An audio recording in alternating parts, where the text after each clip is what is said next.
नमस्कार, दिन भर की बड़ी खबरों में आपका स्वागत है। मैं हूं शिवानी। आज की खबरों में बात होगी बिहार में जेडीयू को लगा तगड़ा झटका। प्रदेश महासचिव ने दिया इस्तीफा की। उन्हें टिकट के लिए मांगे 2.5 करोड़, कुर्ता फाड़ फाड़ कर रो रहे नेता। ऑडियो हो रहा वायरल की और पोस्टर में नहीं छपा फोटो। दोनों डिप्टी सीएम ने योगी के खिलाफ खोला मोर्चा, खुला बायकॉट की। वही पूर्व बीजेपी एमएलए आवास के पास जले मिले वोटर रिकॉर्ड, वोट चोरी के जांच तेज की। साथ ही खबर के अंत में बात होगी कांग्रेस नहीं बनेगी किसी की खाद, तेजस्वी पर तंज की।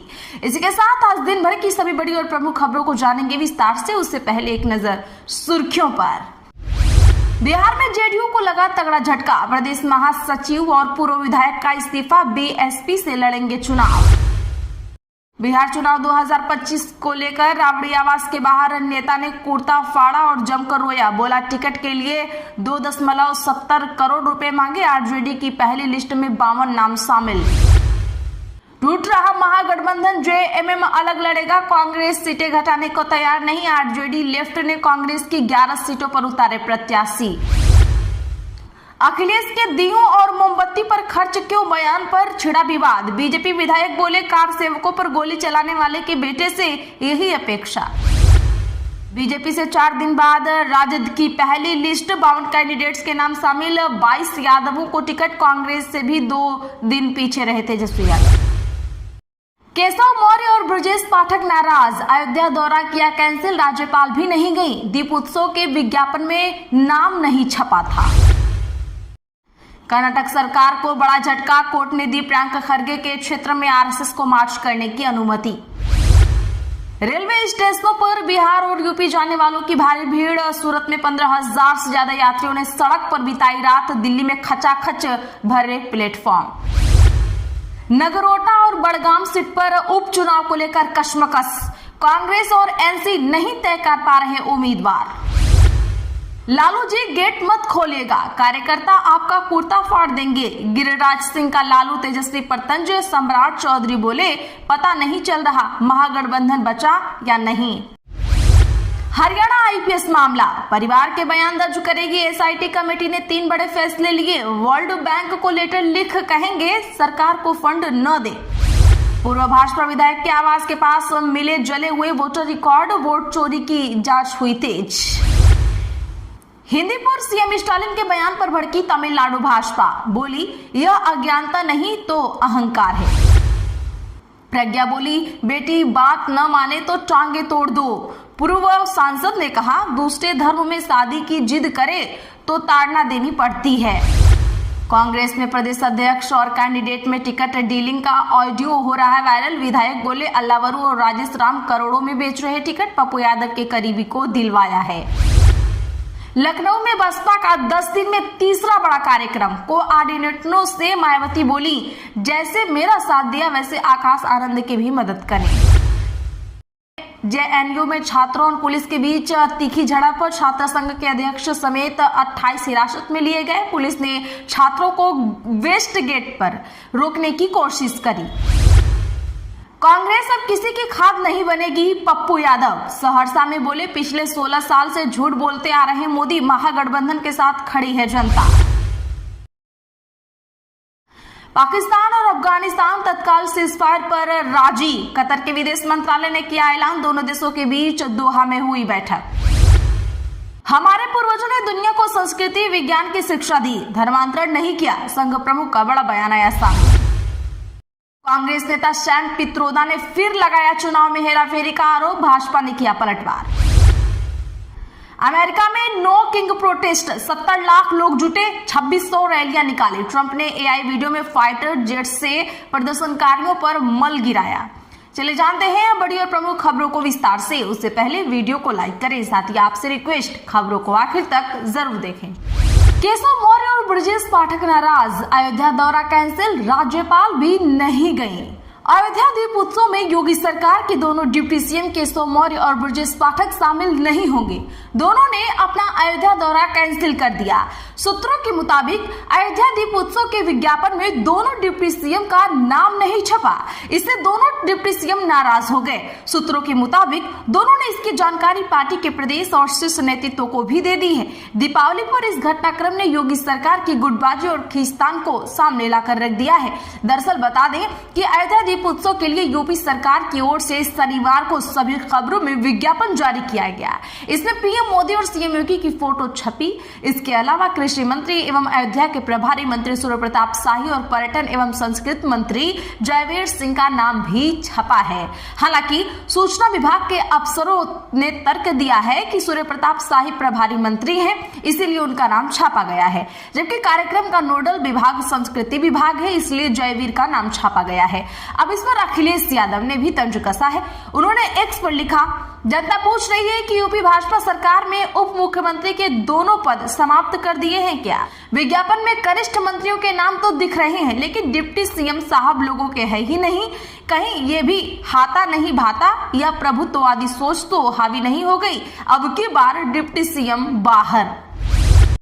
बिहार में जेडीयू को लगा तगड़ा झटका। प्रदेश महासचिव और पूर्व विधायक का इस्तीफा, बीएसपी से लड़ेंगे चुनाव। बिहार विधानसभा चुनाव 2025 में जनता दल यूनाइटेड को बड़ा झटका लगा है। पार्टी के प्रदेश महासचिव राणा रणधीर सिंह चौहान और उनकी पत्नी बेलसंड की पूर्व विधायक सुनीता सिंह चौहान ने जेडीयू छोड़ दी है। यह खबर अब खुलकर सामने आ गई है। रणधीर सिंह अब बहुजन समाज पार्टी यानी बसपा के टिकट पर चुनाव लड़ेंगे। वहीं दंपत्ति ने कहा कि जेडीयू पार्टी में टिकट वितरण में अनदेखी हुई, जिससे वे नाराज हो गए हैं। जेडीयू ने हाल ही में अपनी फाइनल लिस्ट जारी की, जिसमें बेलसंड सीट पर किसी दूसरे को प्रत्याशी का सिंबल दिया है। कांग्रेस में प्रदेश अध्यक्ष और कैंडिडेट में टिकट डीलिंग का ऑडियो हो रहा वायरल। पप्पू यादव के करीबी को दिलवाया टिकट। पूर्णिया के कस्बा विधानसभा से सिटिंग विधायक और पूर्व मंत्री आफाक आलम का टिकट कट गया है। उनकी जगह सांसद पप्पू यादव के करीबी मोहम्मद इरफान आलम को चुनावी मैदान में उतारा गया है, जिसके बाद आफाक आलम ने सांसद पप्पू यादव, बिहार कांग्रेस के प्रभारी कृष्णलाल अल्लावरू पर टिकट के लिए करोड़ों की डील करने का आरोप लगाया है। नाराज विधायक का दावा है कि कांग्रेस नेता शकील अहमद ने टिकट के एवज में करोड़ों की डील तय कराने में वर्तमान प्रत्याशी को मदद की है। आफाक आलम ने कहा, कांग्रेस से हम लगातार विधायक बनते आ रहे हैं। मैं खड़गे और राहुल जी से अपील करता हूं कि वो जांच करवाएं। पार्टी की छवि खराब हो रही है। ऐसे लोगों को कैंडिडेट बनाया है जिन्होंने महागठबंधन को गंदा करने का काम किया है। पूर्व भाजपा विधायक के आवास के पास मिले जले हुए वोटर रिकॉर्ड, वोट चोरी की जांच हुई तेज। बता दें कि आज कर्नाटका में पूर्व भाजपा विधायक सुभाष गुट्टेदार के आवास के पास जले हुए मतदाता रिकॉर्ड के ढेर मिले हैं। विशेष जांच दल यानी एसआईटी ने 2023 की विधानसभा चुनाव के दौरान आलंद विधानसभा क्षेत्र में कथित वोट चोरी की जांच अब तेज कर दी है। गुट्टेदार ने कहा कि जले हुए मतदाता रिकॉर्ड में कुछ भी संदिग्ध नहीं है। उन्होंने कहा, त्योहारों से पहले सफाई अभियान के तहत हमारे कर्मचारियों ने इसे बाहर फेंक दिया और जला दिया। अगर हमारा दुर्भावनापूर्ण इरादा होता तो हम इसे अपने घर से दूर जलाते। इसके पीछे कोई छिपी हुई मंशा नहीं थी। सूत्रों ने बताया कि एसआईटी ने बीते दिन गुट्टेदार, उनके बेटे और एक चार्टर्ड अकाउंट से जुड़े कई ठिकानों पर छापेमारी की थी। कांग्रेस नेता राहुल गांधी द्वारा बड़े पैमाने पर वोट चोरी का आरोप लगाने के बाद एसआईटी का गठन किया था। राबड़ी आवास के बाहर नेता ने कुर्ता फाड़ा और जमकर रोया। बोला, टिकट के लिए 2,70,00,000 रुपए मुझसे मांगे गए। बता दें कि महागठबंधन में टिकट के खींचतान के बीच आज राबड़ी आवास के बाहर टिकट के लिए पूर्व प्रत्याशी मदन शाह ने अपना कुर्ता फाड़ लिया।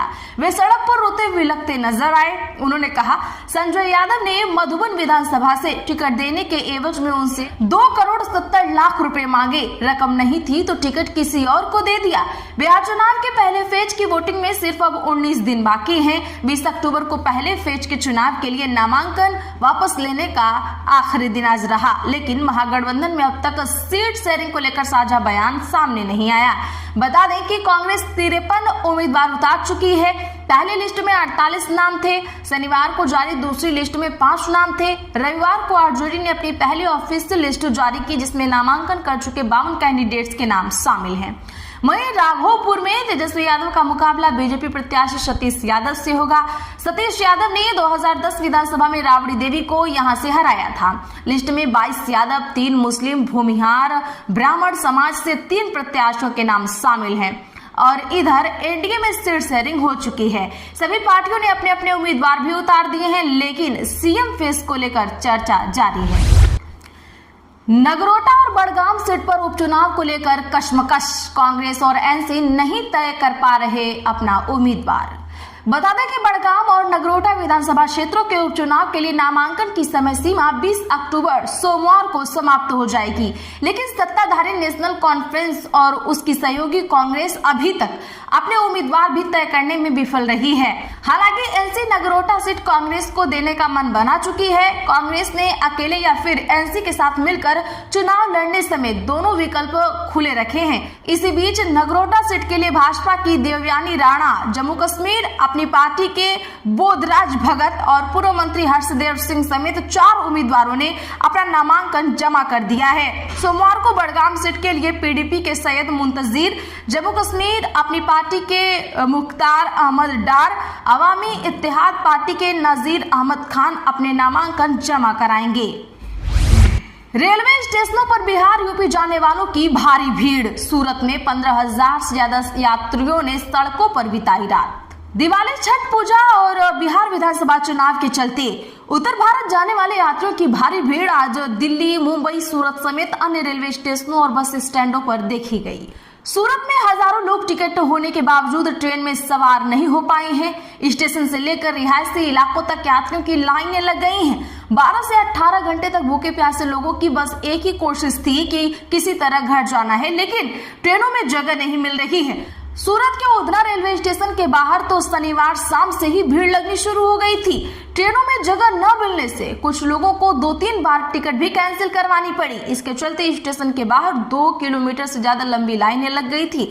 स्टेशन पर अभी भी 6 से 7 हजार से ज्यादा यात्रियों की भीड़ इकट्ठा है। आज के लिए बस इतना ही। ऐसी ही खबरों के लिए चैनल सब्सक्राइब करें, बगल में घंटी के निशान को जरूर दबा लें, वीडियो को लाइक और शेयर करना ना